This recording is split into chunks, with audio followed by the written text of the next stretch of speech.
How to delete run command history on Windows 11.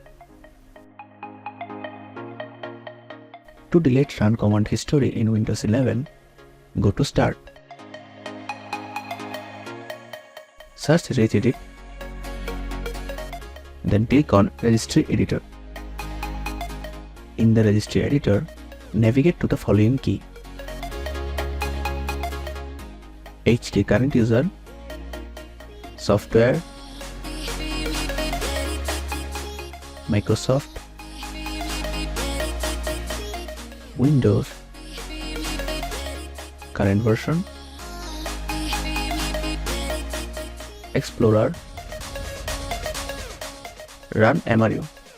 In the right pane, you will see a list of all the commands that you have recently run from the Run dialog box.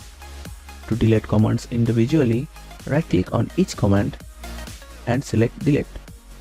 A confirmation dialog will appear. Click Yes to confirm the deletion.